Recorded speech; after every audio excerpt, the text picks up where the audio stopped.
Hi, and welcome to my position paper video presentation. First, let me introduce you to my graduation project, Junktopia. With my project, I want to empathize with waste materials, specifically industrial waste. I worked with waste for as long as I can think. It's an old companion. Its unique shapes and colors always had a magical pull on me, and I wanted to share this magic with others. Waste covers almost every corner of our beautiful planet now. And yes, even though I love waste, it is a huge problem. It harms whole ecosystems and disrupts the natural balance.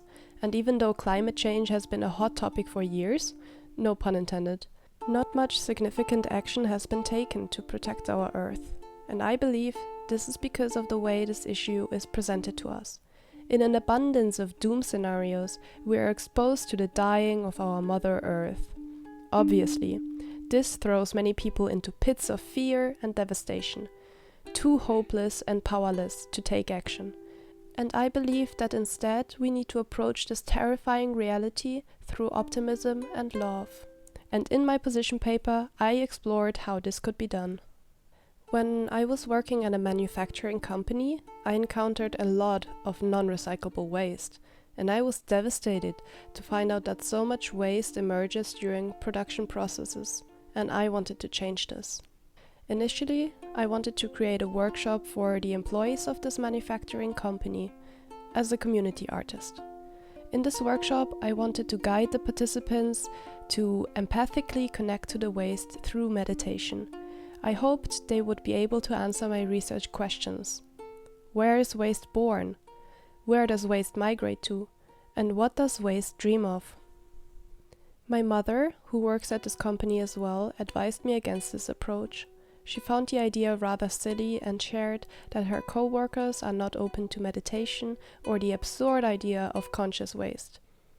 But I didn't want to give up on my plan of sparking empathy for waste that easily.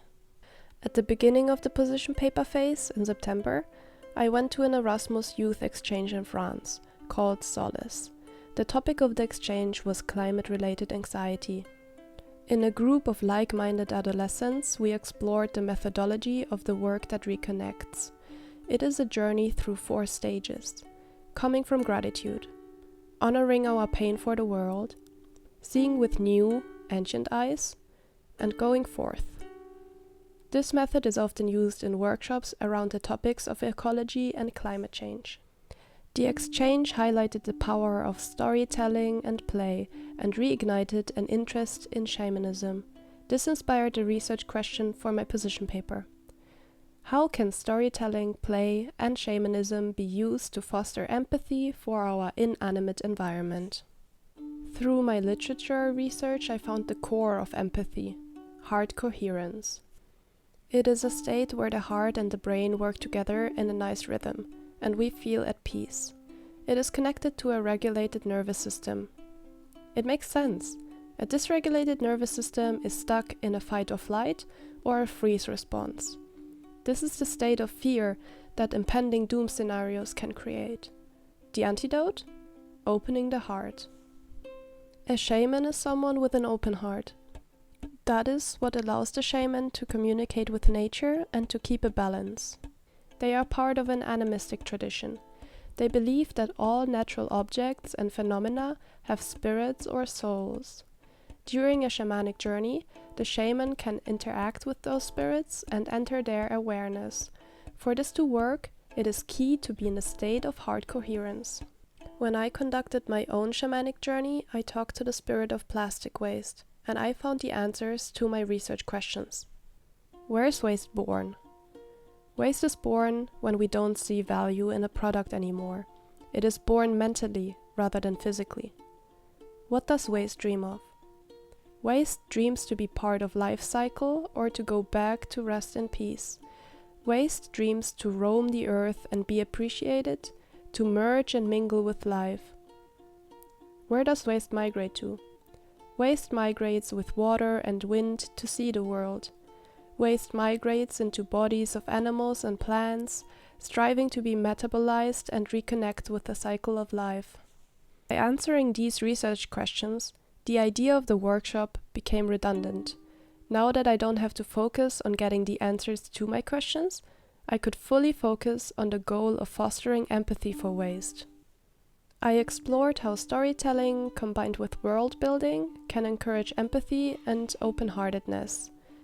2 examples that I explored are the animation film Ponyo by Ghibli Studios and the electronic dance festival Tomorrowland.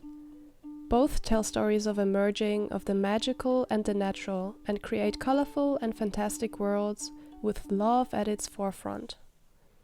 Next, I considered how play, or rather playfulness, can act both as a tool to immerse an audience in a world or a story, as well as a tool to open their hearts. Here, I also noticed that dancing is a popular form of play for adults, and especially raves seem like adult playgrounds with their colorful decorations, fun lighting, and ravers in crazy costumes. Dancing is specifically interesting to me, because for my final work, I intended to create an art festival with drinks, music, and of course, art, with the overarching theme of waste. This intention changed a little bit, and my objective for my final work now is an event. For this event, I want to create a colorful Junktopia and invite my audience to travel into this realm. There, they will be guided by storytelling with music and visuals through the 4 stages that I mentioned at the beginning. Coming from gratitude, honoring our pain for the world, seeing with new and ancient eyes, and going forth. So now my position is perhaps more of a performer rather than a community artist. I want to create an experience for my audience that shares my knowledge on waste with them and immerse them in a Junktopia.